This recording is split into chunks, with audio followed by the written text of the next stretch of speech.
अस्सलाम वालेकुम। आज के लेक्चर में हम इंडिविजुअल सीरीज में हम मीडियन को कैसे निकालते हैं when the number of items are given. यहाँ पर 8 स्टूडेंट्स के मार्क्स दिए गए हैं और हमें इसमें से मीडियन वैल्यू को निकालने के लिए कहा गया है। ठीक है, तो हम सोल्यूशन इसका निकालना स्टार्ट कर देते हैं। देखिए, given below is the marks of 8 students, find out median.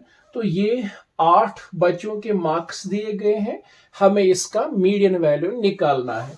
तो हम क्या लिखेंगे यहाँ पर? Simply solution. ठीक है, और फिर यहाँ पर हम क्या लिखेंगे? मार्क्स। ठीक है ना। पहली बात यह है कि हमें मार्क्स को ऑर्डर में लेना है। या तो हम इनको असेंडिंग ऑर्डर में लेंगे या तो हम इनको डिसेंडिंग ऑर्डर में लेंगे। तो हम यहां पर इनको असेंडिंग ऑर्डर में लें या डिसेंडिंग ऑर्डर में लें, मीडियन वैल्यू पे कोई फर्क नहीं पड़ेगा। तो लिहाजा हम इनको यहां पर असेंडिंग ऑर्डर में ले रहे हैं। तो असेंडिंग ऑर्डर में सबसे पहले जो कम मार्क्स हैं उसका वैल्यू हम लिखेंगे, फिर उसके बाद जो मार्क्स हैं उसको लिखेंगे, फिर इसी तरीके से मतलब बढ़ती हुई तरतीब में हम लिखेंगे। फिर मैं 4 लिखूंगा, फिर 5 लिखूंगा, फिर 6 लिखूंगा, फिर 7 लिखूंगा और फिर 8 लिखूंगा। ठीक है ना, क्योंकि 8 बच्चों के ये मार्क्स हैं। तो अभी ये हैफाजार्ड मैनर में थे, लेकिन सबसे पहले मैंने इनको यहाँ पर असेंडिंग ऑर्डर में कन्वर्ट किया। तो यहाँ पर हमारा n जो है, नंबर ऑफ आइटम्स जो है वो कितने हैं? 8 है। ठीक है, चूंकि दूसरा स्टेप आपका ये रहेगा कि सबसे पहले आप इसकी फार्मूला लिखिए। जो इसकी फार्मूला है ना, मीडियन को हम रिप्रेजेंट किससे करते हैं? m से। तो वो किसके बराबर होगा? वो बराबर होगा साइज ऑफ, ठीक है ना, n plus 1 divide by tooth item, divide by tooth item. ये इसका फार्मूला है। ठीक है, अब n का मतलब ये हुआ कि नंबर ऑफ आइटम्स। ठीक है ना, तो वो हमें पता ही है, तो इसलिए हम यहां पर लिख सकते हैं मीडियन इज इक्वल टू, अब n की जगह में यहां पर क्या लिखूं? 8। ठीक है, प्लस फार्मूला का 1 रहेगा डिवाइड बाय टूथ आइटम। ठीक है ना, डिवाइड बाय टूथ आइटम। अब मीडियन इज इक्वल टू, अब 8 प्लस 1 कितने हो गए? 9 डिवाइड बाई टूथ आइटम। ठीक है ना, शाबाश।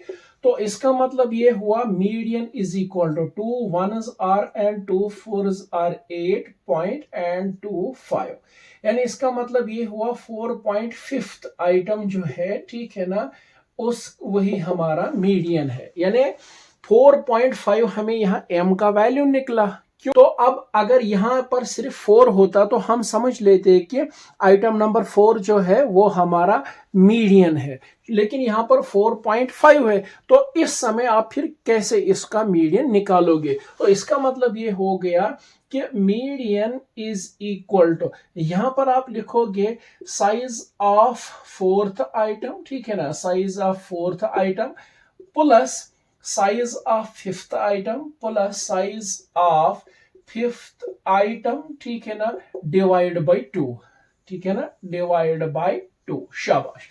अब 4th आइटम हमारा कौन सा है? क्योंकि ये फर्स्ट है, ये सेकंड है, ये थर्ड है, ये 4th आइटम है।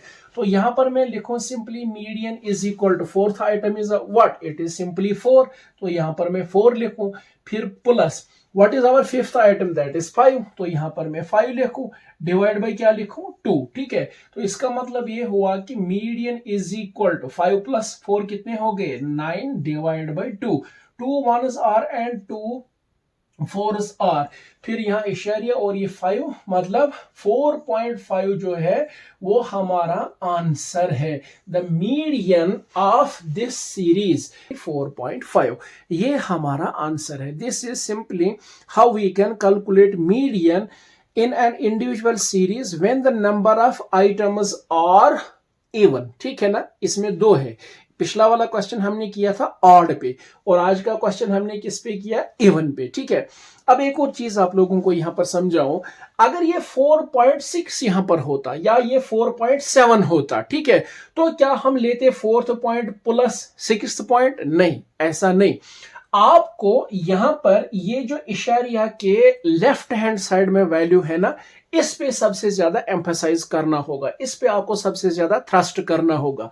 अगर ये 4 मानकर चलिए अगर ये 4.6 होता, ठीक है, तब आप क्या लेते, फोर्थ वैल्यू, ठीक है ना। तो what is fourth value, that is 4। और फिर इशारिया की जगह प्लस, फिर 6 का मतलब यहां पर ये नहीं था फिर आप 6 वैल्यू लेते, नहीं, ये 6 होता, 7 होता, 8 होता, 9 होता, ठीक है ना। तब भी आप 4 के नीचे वाला जो वैल्यू होता है ना, मतलब प्लस फिफ्थ वैल्यू आप ले लेते, ठीक है ना। ये बात यहां पर याद रखिएगा। अगर 4.6 भी होता, अगर 4.7 भी होता, 4.8 भी होता, 4.9 भी होता, तब भी fourth value plus fifth value divided by 2 हमारा मीडियन का सही तरीका निकालने का रहता। आई बात समझ में। तो आगे इस पे और भी क्वेश्चंस या एक्सरसाइजेस हम करेंगे। उम्मीद करता हूं कि ये जो क्वेश्चन यहाँ पर मैंने आप लोगों को सिखाया, आप इसको समझ गए होंगे। For any query you can ask me a question in the comment section, and those who are new on the channel, please subscribe the channel. I need your support. Thank you very much for watching this video.